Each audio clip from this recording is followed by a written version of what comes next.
오늘 우리가 함께 보신 이 시편 39편의 말씀은 다윗이 하나님 앞에 범죄함으로 말미암아 하나님께 징계를 받게 되고 그 징계로 다윗의 건강이 매우 안 좋아지는 상황에 나아가게 됩니다.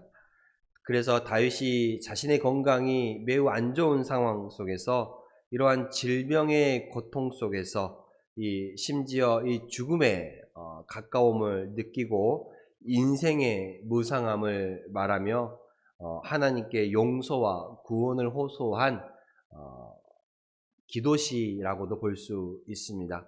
다윗의 고백이 담긴 시이지요. 이 시편 39편을 고백할 때 다윗의 건강의 상황은 그렇게 좋지 않았습니다. 참 극심한 고통 가운데 있었고요. 그 고통이 얼마나 심했는지 죽음이 가까이 다가온다 느낄 정도였습니다. 이러한 다윗의 모습을 보고 다윗의 대적자들은 다윗을 조롱합니다. 그러나 그러한 그들의 조롱과 멸시에도 다윗은 조용히 침묵으로 일관하는 그 모습을 오늘 이 시편에서 보여주고 있습니다. 그 이유에 대해서 다윗은 하나님 앞에 범죄하지 않기 위해서라고 말을 합니다. 말씀을 들어가 보면 1절과 2절에 다윗은 이렇게 고백하지요. 내가 말하기를 나의 행위를 조심하여 내 혀로 범죄하지 아니하리니 악인이 내 앞에 있을 때에 내가 내 입에 재갈을 먹이리라 하였도다. 내가 잠잠하여 선한 말도 하지 아니하니 나의 근심이 심하도다 더 심하도다 라고 말하고 있습니다. 여기서 내가 말하기를 나의 행위를 조심한다 라고 말하고 있습니다. 행위를 조심한다 라는 것은요, 물론 우리의 몸으로 움직이는 이 모습도 있지만 혀를 조심한다 라고도 볼 수 있습니다. 왜냐하면 다윗이 그 다음 말로 내 혀로 범죄하지 아니한다라는 말을 하고 있기 때문에 그렇지요. 그러니까 내 행위를 조심한다라는 것은 다윗이 말을 조심한다라는 것이죠. 이 말이라는 것 어떤 말일까요? 다윗이 하고 싶은 말은 선한 말, 옳은 말이겠지요. 다윗이 지금 이 말을 하는 것은 대적자들의 조롱 때문에 그렇습니다.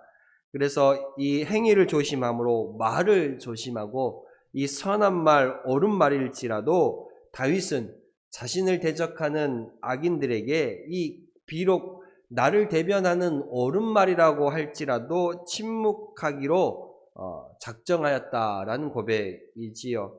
하지만 그러한 자신의 이러한 모습이 처지가 참 자기로 하여금 더욱더 근심하게 만든다라고 말하고 있습니다. 2절은 내가 잠잠하여 선한 말도 옳은 말도 하지 아니하나니 나의 근심이 더 심하도다 라고 말하지요. 행위를 조심함으로 말을 조심하고 그 입에 재갈을 물려서 옳은 말일지라도 나를 조롱하고 대적하는 자들에게 침묵으로 일관하니 내가 더욱더 근심이 더 심하다라는 다윗의 고백입니다. 다윗은 지금 다윗의 범죄로 말미암아 하나님의 징계를 받게 되었고 그 징계로 인해 극심한 또 육신의 질병 가운데 그 고통 가운데 신음하고 있는 상황입니다.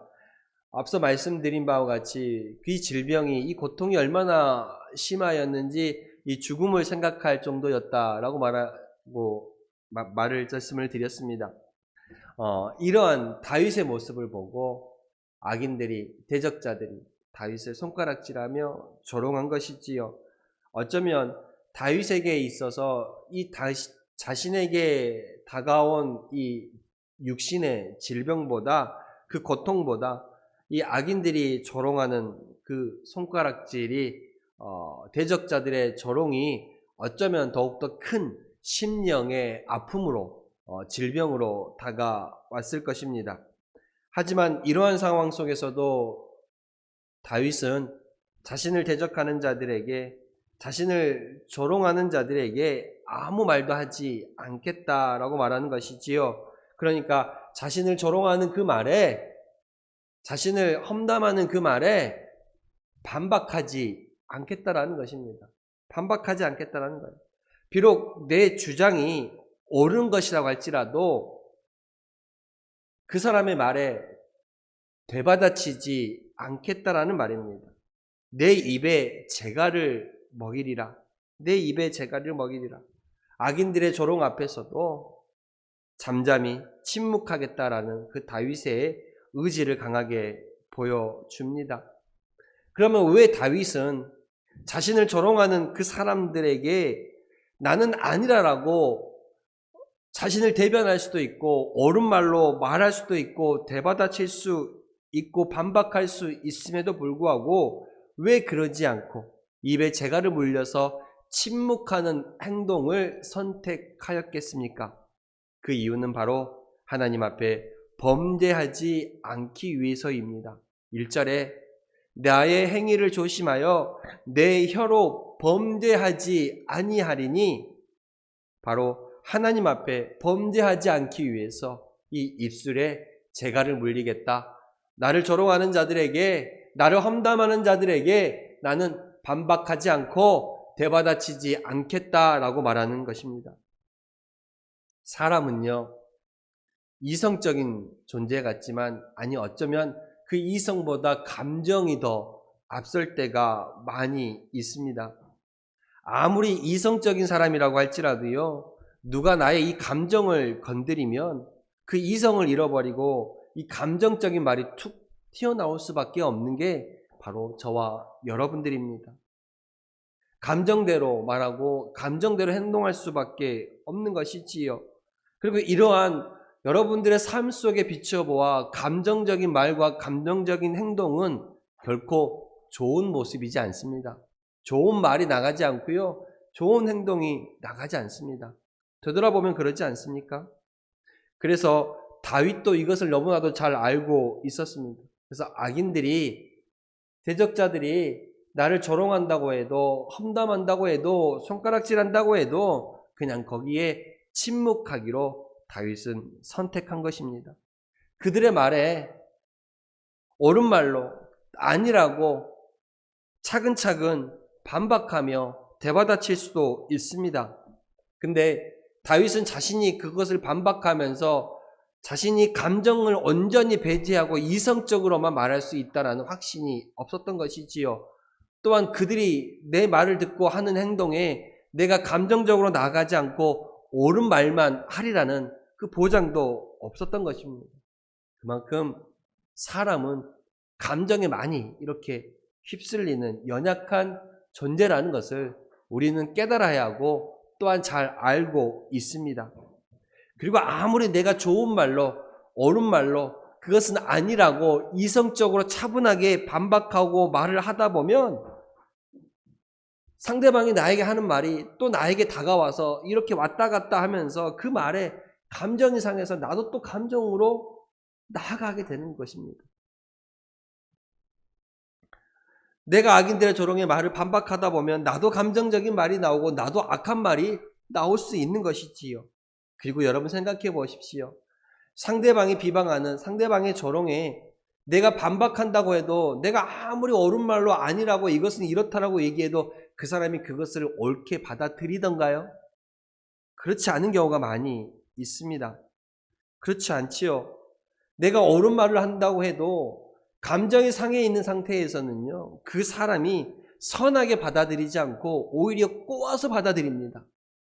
그게 아님에도 불구하고 그 말을 꼬아서 받아들여요. 그래서 더 오해에 오해가 생기는 겁니다. 그래서 감정적인 말은, 감정적인 사람은 감정적으로 격분되어 있을 때는 아무리 내가 옳은 말로 반박해도 그 말이 들어가지가 않아요. 그 말을 받지를 않아요. 그 말을 인정하지를 않는다라는 것입니다. 그래서 다윗은 그들의 말에 반박하지 않고 아무리 옳은 말이라 할지라도, 선한 말이라 할지라도, 그래서 내가 잠잠하여 선한 말도 하지 아니하리니, 선한 말일지라도, 바른 말일지라도 우리가 거기에 일일이 대응하다 보면 그들의 말에 나 또한 감정이 상해서 처음에는 이성적으로 시작했다 할지라도 나 또한 감정적으로 나아가게 되니까 차라리 내가 입에 재갈을 물리겠다. 아무 말도 하지 않겠다. 내가 침묵하겠다라고 말하는 것입니다. 여러분, 이 다윗의 모습에서 우리도 깨닫게 되고 우리도 배우게 됩니다. 설령 우리를 대적하는 자들이, 나를 조롱하는 자들이 나를 잊지도 않는 말로 험담하는 그 사람이 있다고 할지라도 그 사람에게, 그 사람이 감정적으로 격분되어 있을 때 내가 아무리 이성적으로 말한다고 해도 그것이 들어가지도 않고 통하지도 않습니다. 그럴 때는 내가 반박하고 맞받아치기보다 다윗과 같이 침묵하는 방법을 선택해 보시는 우리 성도님들이 되시기를 바랍니다. 일일이 나를 대적하는, 나를 험담하는 그 말에 일일이 대응하지 마시고 잠잠하는 것도 성경에서 배울 수 있는 지혜로운 태도라는 것입니다. 여러분, 손바닥도요 마주쳐야 소리가 납니다. 혼자만 막 아무리 말해도 내가 거기에 대응하지 않으면 그것은 결국 사그라들게 되어 있습니다. 예수님께서도요 공생의 사역을 하면서 참으로 유대 종교 지도자들에게 참 많은 비방과 조롱을 많이 받으셨어요. 거기에 예수님께서 일일이 이건 이렇고 이건 저렇고 반박하며 말씀하시던가요? 아니죠.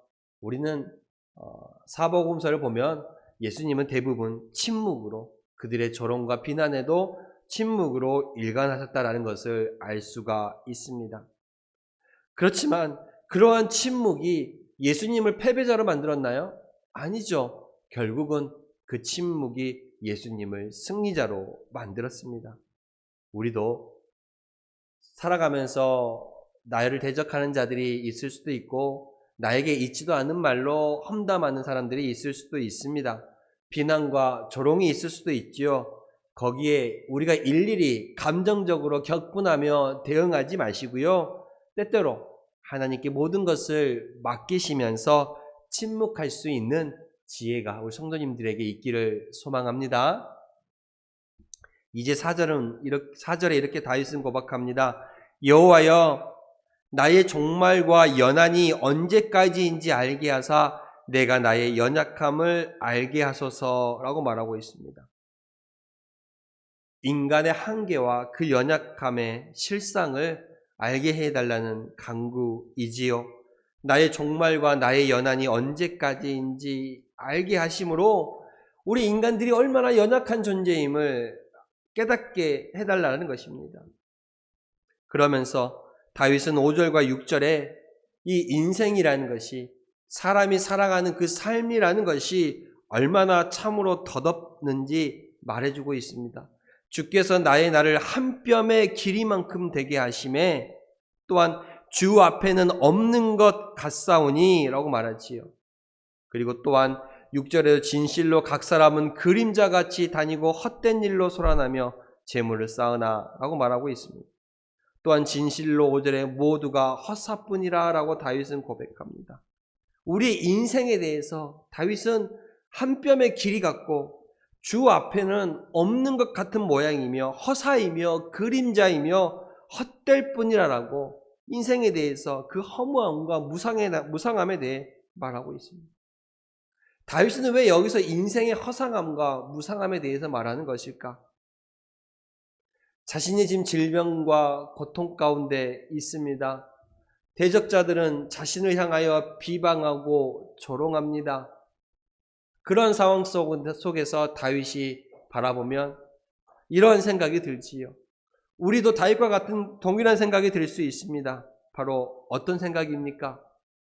조롱하고 비난하는, 아무렇게나 되나케나 살아가는 악인들은 어쩌면 더 잘 살고 번영하는 것 같은데 하나님 말씀대로 살아보려고 예쓰고 몸부림치는 나는 하나님의 징계를 받아 이렇게 질병 가운데 있고 고통 가운데 있고 아픔 가운데 있는 그 모습을 보면 하나님 앞에 때로는 원망의 마음이 들기도 하고,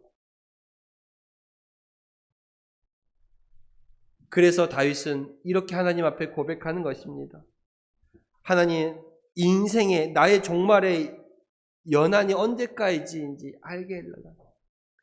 우리 인생의 사람들의 삶이 연약함이 얼마나 연약한 존재인지 알게 해달라는 그 말을 하는 것이지요.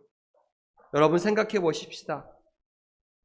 우리의 삶이 다윗이 말한 것처럼 한 뼘의 길이 같다라면, 우리의 인생이 주 앞에서 없는 것 같다라면, 허사이고 그림자이고 헛된 것뿐이라면, 그렇게 짧은 삶 가운데에 서로 어떤 사람이 형통하고 어떤 사람이 불행한다고 하더라도 그 형통과 불행을 우리가 평가한다라는 것, 어쩌면 그건 아무것도 아닐 수도 있잖아요. 하나님 보시기에는 천년이 잠깐 같고, 하나님 보시기에는 정말 우리의 인생이 짧은 것 같은데, 한 뼘의 길이 같은데, 아무것도 아닌 그 인생에 내가 저 사람을 형통하다라고 부러워할 필요가 없다라는 거예요. 잠깐이면 지나갈 삶이기 때문에 그도 나도 어떤 모양으로 살아가든지 잠깐이면 살아갈 그 끝날 인생이기 때문에, 내가 부유하다고 해도 그 부유함도 어쩌면 잠깐 있다가 없어지는 것이고, 내가 연약하다고 해도 그 연약함도 어찌 보면 잠깐 있다가 없어지는 것이고, 내가 고통 가운데 있다 할지라도 그 고통도 어쩌면 잠깐 있다가도 없어지는 것이라 라고 생각할 수 있으니, 의인의 고난, 악인의 형통을 바라보는 그 모습에 있어서 하나님께 내가 원망할 필요도 없고 하나님 앞에 불평할 필요도 없다라는 것을 깨닫게 된다라는 거예요. 인생의 한 뼘의 길이만큼이라면 내가 그 한 뼘의 길이 속에서 몸부림치고 하나님 앞에 원망하며 불평할 필요가 무엇이 있을까라고 다윗은 고백하는 것입니다. 여러분, 우리도 이처럼 우리의 인생에 연약한 존재의 허무함을 알 필요가 있어요. 인생의 허무함을 알 필요가 있다라는 말은 그 허무함을 알고 내가 인생은 아무것도 아니니 헛된 것 뿐이니 아무것도 하지 말고 손을 놓고 있으라는 말이 아닙니다. 아무것도 하지 말고 손을 놓고 있으라는 말이 아니지요. 인생은 한 뼘의 길이만큼 잠깐 있다라가 허물어지는 그 삶이니만큼 우리가 너무 어떠한 일에 소란하거나 어떠한 일에 너무 얽매이지 말라라는 말씀이지요. 내가 인생의 허무함을 깨닫게 되면 거기에 너무 한탄하거나 거기에 너무 집착하지 않을 수 있다라는 거예요. 헛된 일에 소란하지 않습니다. 실패와 고난 때문에 결코 절망하거나 넘어질 필요가 없다라는 것이에요. 왜요? 그 모든 것이 잠시 잠깐뿐이라는 것을 내가 알기 때문에 그렇습니다. 그렇기에 우리는 주님께 소망을 두는 것입니다. 주님께 소망을 두는 사람은요, 그 인생의 한계와 허물을 극복할 수 있습니다. 그래서 다윗은 뭐라고 고백합니까? 진실로 각 사람은 그림자같이 다니고 헛된 일에 소란하며, 그러니까 아무것도 아닌 일에 막 소란하고 막 그림자같이 보이도 않는 것을 위해서 막 다니고 재물을 쌓으나 결국은 누가 거둘지 알지 못한다는 거예요. 그래서 다윗은 뭐라고 말합니까? 7절에 주여 이제 내가 무엇을 바라겠습니까? 나의 소망은 주께 있습니다. 나의 소망은 주께 있다라고 다윗은 고백하지요. 여러분, 우리가 보통 인생의 90에 100을 살아갑니다. 보통 80까지는 다 사신다고 보시면 되지요. 이 수명이 꽤 긴 것 같지만 그렇지 않아요. 실상 90, 100세도 긴 것은 아니지요. 나이가 많이 드시면 인생이 참 짧게 느껴집니다. 나이가 아직 어리면 인생이 작게 느껴지지요. 어제 저희 큰딸이 하루가 참 길다라고 합니다. 저 때는 길어요. 권사님, 우리 김미라 권사님, 우리 권사님, 하루가 참 길든가요? 하루가 참 짧죠. 아니 벌써 예배 드리고 가면 또 예배 드릴 때가 벌써 찾아와. 그렇죠? 우리 딸에게는 하루가 참 긴데 우리에게는 하루가 참 짧아요. 어릴 적 동무들과 뛰놀던 그때가 엊그제 같은데 벌써 어느덧 인생의 황혼기에 다들 오셨습니다. 그 인생의 황혼기에 오면요, 참 빨리 간다. 허무하다라는 생각이 많이 듭니다. 그래서 모세도 말하기를 그 80이 인생에 참 인생이 빠르고 날아갔다라고 고백하고 있지 않습니까? 근데 그 인생의 허무함과 무상함도요, 하나님 안에서 극복할 수 있어요. 왜요? 하나님께 소망을 두는 자는 그것을 극복할 수 있습니다. 왜냐하면 하나님 안에 있는 자들은요, 이 세상의 삶이 전부가 아니라는 것을 알기 때문에 그래요. 이 세상에 잠깐 있다가 다윗이 고백하는 것처럼 한 뼘의 길이만큼 어쩌면 하나님 앞에는 없는 것과 같은 잠깐인 그 인생이 여기만이 끝이 아니라는 것을 다윗은 알고 있고 우리도 알고 있기 때문에 하나님 안에 있는 자들은 이 땅에서의 삶이 전부가 아니라는 것을 알고 있기 때문에 그 인생의 끝에는 또 다른 시작, 하나님 안에 그 영원한 기쁨과 영원한 복락의 그 삶이 예비되어 있음을 알기 때문에 그 인생의 허무함을 극복할 수 있는 거예요. 그래서 우리는 주께 소망을 두는 거예요. 다윗은 그래서 고백하잖아요. 다윗은 허무함을 고백하면서 인생이 이렇처럼 허무한데, 인생이 이처럼 빨리 흘러가는데, 인생이 정말 어쩌면 한 뼘과도 같은 그 시간인데, 그림자와 같고 헛것과 같은 그 시간인데, 그러면 내가 이제 무엇을 바라며 살아가리까? 나의 소망은 주께 있나이다. 이 땅의 삶이 전부가 아님을 고백하는 것이지. 하나님 안에 있는 자들은 다 이렇게 이 땅의 삶이 전부가 아님을 알기 때문에 그 소망을 주님께 두고 살아가는 거예요. 다윗과 같이 여러분들도 나의 종말의 때와 그 연한을 알게 하는 그 지혜를 깨닫고서 정말로 하나님, 그래요, 어찌 보면 인생이 긴 것 같지만 정말 돌아보면 잠깐인 그 시간뿐이에요. 그 잠깐의 시간 동안 비록 악인이 형통한다고 할지라도, 아니 잠깐의 그 시간 동안 내가 좀 힘들게 살아왔다 할지라도 하나님께 원망하며 한탄할 필요가 없다라는 거예요. 왜냐하면 이 땅의 삶이 전부가 아님을 우리 믿는 자들은 알고 있기 때문에. 그러므로 다윗과 같이 여러분들도 주여 내가 무엇을 바라리요? 나의 소망은 주께 있나이다 라는 고백이 있기를 원합니다. 주께 소망을 가지고 살아가십시다.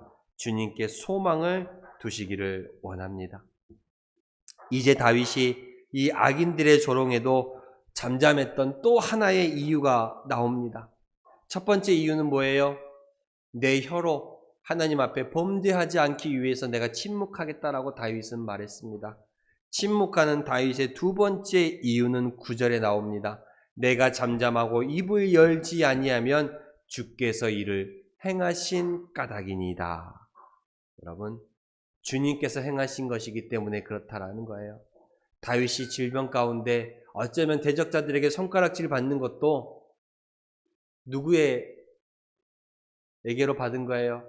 하나님의 징계로 받은 거잖아요.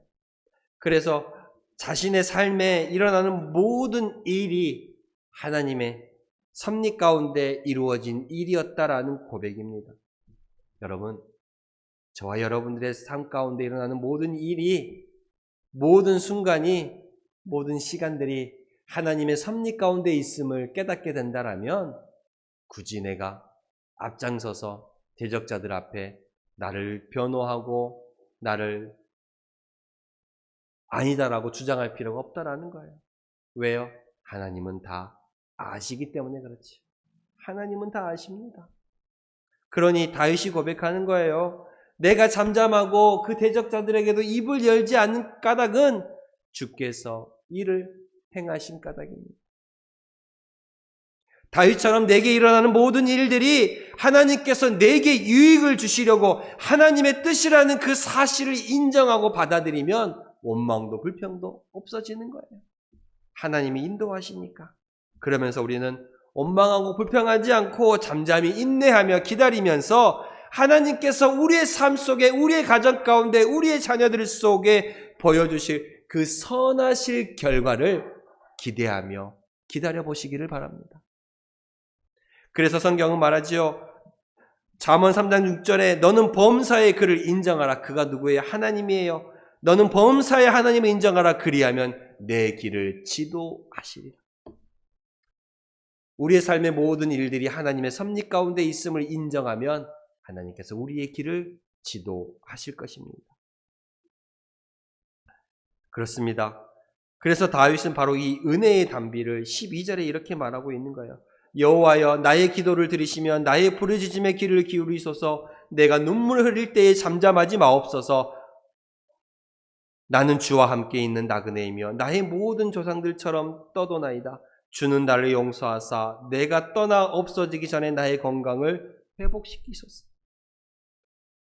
다윗은 하나님 앞에 잠잠합니다. 다윗은 하나님 앞에 잠잠하지만 하나님께서는 내가 눈물을 흘릴 때에 잠잠하지 마옵소서라고 말합니다. 나의 삶의 모든 일들이 하나님의 섭리 가운데 있고 나는 비록 침묵하며 잠잠히 나아간다 할지라도 하나님은 잠잠하지 않고 하나님은 내 앞서 행하신다라는 사실. 그렇습니다. 하나님 앞에 자신을 낮추며 하나님 앞에 잠잠히 하나님의 선하신 그 결과를 기다리며 나아가는 자, 하나님께서는 결국 그 길을 인도해 주십니다. 하나님의 은혜가 아니면 살아갈 수 없는 존재입니다. 그래서 다윗은 고백하자면 주여 나를 용서하사 내가 떠나 없어지기 전에 나의 건강을 회복시켜 주시옵소서. 나의 건강을 회복시켜 주시옵소서. 우리 역시 하나님의 은혜로만 살아갈 수 있는 부족하고 연약한 존재임을 고백하시면서 오늘 또 내일 또 하나님께 소망을 두고 겸손히 그 하나님의 은혜를 구하시는 삶이 되시기를 원합니다. 기도하겠습니다.